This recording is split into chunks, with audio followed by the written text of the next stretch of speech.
আসসালামু আলাইকুম everyone, welcome to আভাস লাইফস্টাইল ব্লগ। দুন্দুল আলু দিয়ে চিংড়ি মাছের একটি পারফেক্ট রেসিপি। এটা খেতে যেমন সুস্বাদু হয়, দেখতেও তেমন লোভনীয়। এই তো দেখুন, চিংড়িগুলো আমি দেখিয়ে দিচ্ছি কাছ থেকে। অনেকটা লোভনীয় হয়। যদি পুরো ভিডিওটা দেখতে চান অবশ্যই আমার পাশে থাকুন, আমার চ্যানেলটাকে সাবস্ক্রাইব করুন। এটা যেমন খেতে মজার তেমন দেখতেও লোভনীয়। এই তো দেখুন আলুটা কেমন একদম গলে গেছে। আর দুন্দুলের কথা সেটা আর বলার অপেক্ষা রাখে না, সেটা তো একদম স্মুথ হয়ে যায়। খেতে বেশ মজার হয়েছিল। তবে চলুন আমি রেসিপিটা নিয়ে যাই মূল অংশে। আমি এইভাবে করে দুন্দুলটা কেটে নিয়েছি আর আলুগুলোকে ছোট ছোট করে কেটে নিয়েছি। এটা আমি চিংড়ি মাছ দিয়ে রান্না করব। এটা ছোট গুঁড়ো চিংড়ি দিয়ে রান্না করলে বেশ মজার হয়। তবে যেহেতু আমার কাছে অত ছোট চিংড়ি ছিল না, আপনাদের এটা দিয়ে আমি দেখিয়ে দিচ্ছি। এখানে আমি চিংড়ি মাছগুলো কেটে ধুয়ে বেছে নিয়েছি, ফ্রিজে ছিল, ফ্রিজ থেকে নামিয়ে ধুয়ে নিয়েছি। আমার সাথে লাগবে পেঁয়াজ কুচি, কাঁচামরিচ আর লাগবে ধনেপাতা। এটা রসুন এটা লাগবে না, এটা আমার অন্য তরকারির জন্য আমি রেখে দিয়েছি। এই তো আমি চুলা এখন ধরিয়ে দিলাম, একটা প্যান বসিয়ে দিলাম। এখন দিয়ে দিব আমি পরিমাণ মতো তেল। তেলটা আমি অল্প পরিমাণে দিব, যেহেতু দুন্দুল তরকারিতে আপনার অতটা তেল লাগে না। এটা খেতে বেশ মজার হয়। আবারও আমি বলছি, অবশ্যই ট্রাই করবেন। আর যদি ট্রাই করে কারো ভালো লাগে অবশ্যই আমাকে দেখাবেন আপনাদের চ্যানেল থেকে, আমার রান্নাটা ফলো করেছেন যে। এখন আমি পেঁয়াজটা একটু যতক্ষণ পর্যন্ত নরম না হয়ে আসে, পেঁয়াজটা ব্রাউন করব না আমি, হালকা একটু নরম নরম হয়ে আসলে তারপর আমি বাকি মশলাগুলো অ্যাড করে নেব।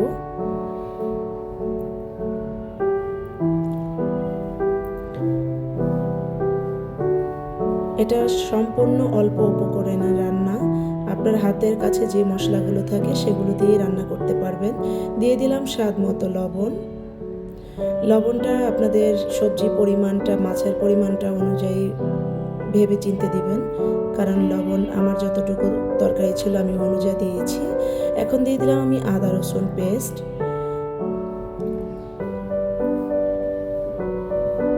এখন দিয়ে দিব আমি 1 চামচ পরিমাণ, 1 চামচ ভর্তি করে দিয়েছি আমি পেঁয়াজ বাটা।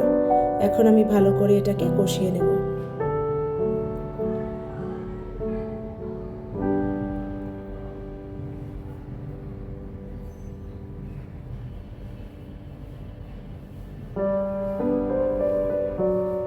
এখন দিয়ে দিলাম আমি মরিচ গুঁড়ো, দিয়ে দিলাম আমি হলুদ গুঁড়ো, দিয়ে দিলাম আমি ধনে গুঁড়ো।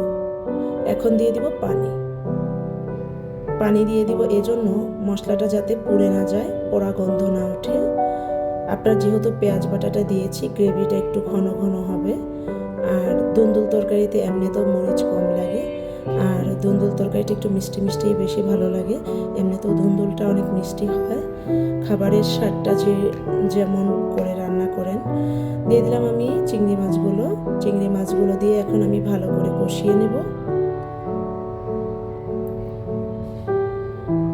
এটা রান্না করতে অতি তাড়াতাড়ি রান্নাটা হয়ে যায়, অনেক আর্লি রান্নাটা হয়। আপনাদের সুবিধার্থে আমি পুরো ভিডিওটা দিয়েছি। এই তো এখন আমি দুন্দুল আলুটা কেটে রেখেছিলাম ওটা দিয়ে দিলাম। এখন আমি ভালো করে কষিয়ে নেব। দুন্দুল থেকে একটু পানি উঠবে, পানিটা বুঝে দিবেন, পানি অল্প পরিমাণে দিলেই হয়ে যাবে। কষানোর পর দুন্দুল থেকে বেশ অনেকটা পানি ওঠে।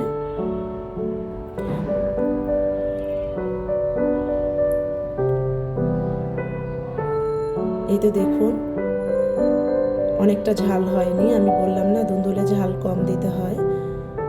এই খাবারটা মিষ্টি মিষ্টি ভালো লাগে। এই তো আমি ভালো করে কষিয়ে নিচ্ছি।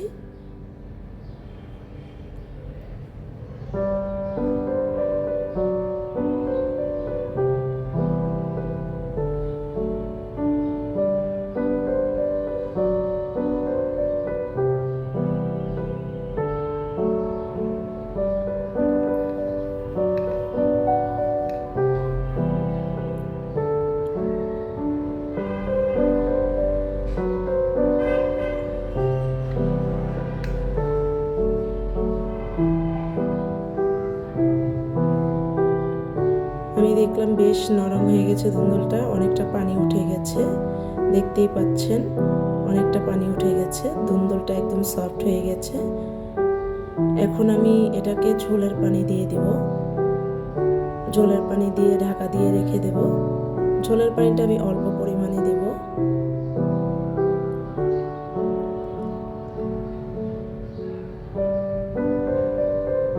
আমি আর পানি অ্যাড করব না, এখন আমি ভালো করে নেড়ে ঢাকা দিয়ে রেখে দেব।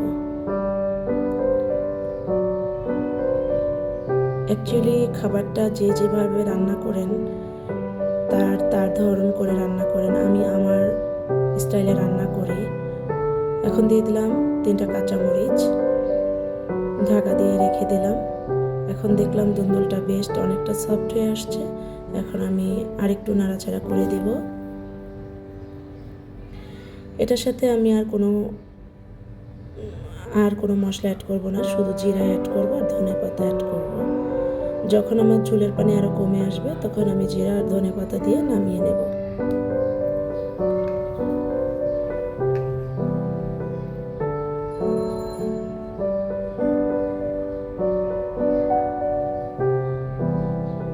এই তো আমার তরকারিটা হয়ে গেছে, এখন আমি জিরে দিয়ে দিলাম, দিয়ে দেবো ধনেপাতা দিয়ে আর একটু ঢাকা দিয়ে রেখে দেব, যাতে স্মেলটা তরকারির মধ্যেই থাকে।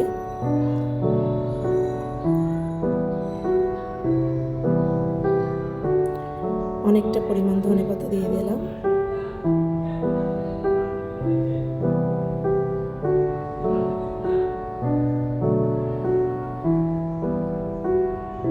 এই তো আমার তরকারিটা হয়ে গেছে, আমি এই পর্যায়ে এখন চুলা বন্ধ করে তরকারিটা সার্ভ করে নেব একটা সার্ভিং বলে।